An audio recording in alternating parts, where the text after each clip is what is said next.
Hello everyone! Ayan, magluluto po tayo ng paklay ng baboy. First po, mantika yun at mga lamang loob yan. Ilagyan po ng magic sarap. Pagkatapos po nyan,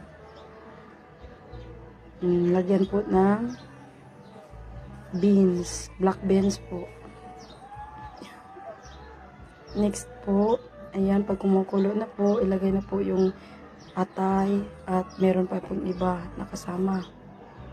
Lagyan po din ng luya, huwag kalimutan yung luya. At ayan, lagyan ng sili na green, espada. Ayan na po. Pagkatapos, halo-haloin.